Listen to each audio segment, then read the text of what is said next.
ఒకనాడు భారతదేశానికి పట్టుగొమ్మ పల్లెసీమ. సిరి సంపదలతో, పాడి పంటలతో, పచ్చిక బయళ్లతో పల్లెలు కళకళలాడేవి. ప్రజలు ఒళ్ళు వంచి కష్టించేవారు, సంతృప్తులై జీవించేవారు. కాలక్రమేణా పరిస్థితులు మారిపోయినాయి. కష్టపడేవాడొకడు, ఖర్చు చేసేవాళ్లు 10 మంది. వసతులు తక్కువ, కష్టం ఎక్కువ. పల్లెవాసులకు వ్యవసాయం మీద ఆసక్తి తగ్గింది. శక్తికి మించిన ఖర్చులు, దానధర్మాలు, ఎన్నికలు, అంతులేని అప్పులు. వీటితో పెద్ద కుటుంబాలు చితికిపోయినాయి. అప్పుల కింద ఆస్తులు హరించిపోగా జీవనోపాధికై జనం పట్టణాలకు ఎగబాగుతున్నారు. పల్లె నుంచి పట్టణానికి వలసపోయిన ఒక కుటుంబ గాథే ఈ రంగుల రాట్నం. సుందర్రామయ్య తండ్రి వెంకన్న గారి హయాములో వారిది కొన్ని 100 ఎకరాల కమతం. వారి ఇల్లు ఒక దివాణం. దాన ధర్మాలకు, శుభకార్యాలకు వెంకన్న గారిని అడిగి లేదనిపించుకున్న వారు లేరు. ఆస్తికి మించిన అప్పులు పెరిగి కొడుకులు విభాగాలైనారు. ఒకనాడు 10 లక్షల ఆస్తికి వారసుడైన సుందర్రామయ్య వాటాకి ఈనాడు అప్పు పోగా మిగిలిన ఆస్తి 3 ఎకరాలు.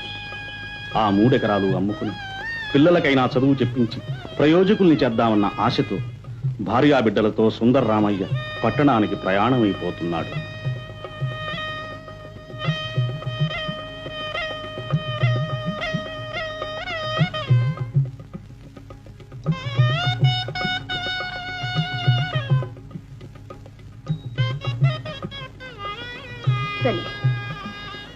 తరతరాలుగా మా కుటుంబాన్ని చల్లగా చూశాం. ఈనాడు కానని దేశాలకు ప్రయాణం చేయిస్తున్నాం. మమ్మల్ని ఒక కంట కనిపెట్టి కాపాడే భారం నీదే తల్లి.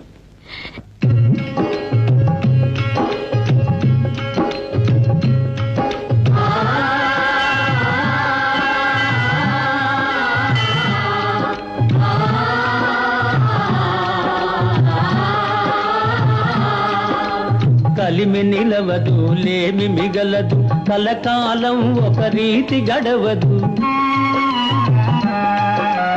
కలిమి నిలవదు, లేమి మిగలదు, కలకాలం ఒక రీతి గడవదు. నవ్విన కళ్ళే చెమ్మగిల్లవా, వాడిన బ్రతుకే పచ్చగిల్లదా. ఇంతేరా ఈ జీవితం, తిరిగే రంగుల రాటము.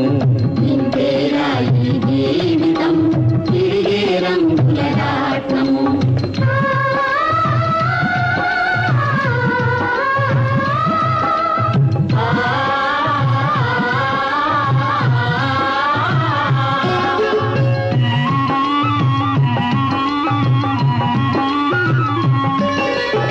ఏనుగుపై నవాబు, పల్లకిలోని షరాబు, గుర్రము మీది జనాబు, గాడిదపై గరీబు, నడిచేదారుల గమ్యమొక్కటే.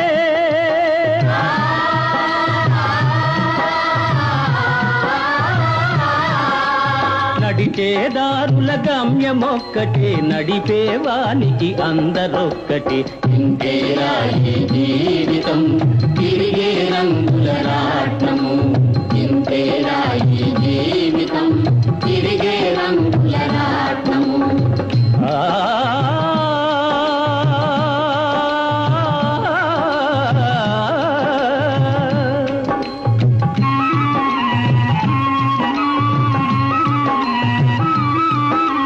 కోరిక ఒకటి జనిల్చు, తీరక ఎడదగిల్చు, కోరనిదేదో వచ్చు, శాంతి సుఖాలను తెచ్చు.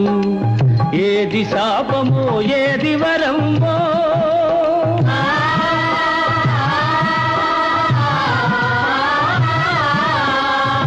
ఏది శాపమో ఏది వరమో, తెలిసి తెలియక అలమటించుటే.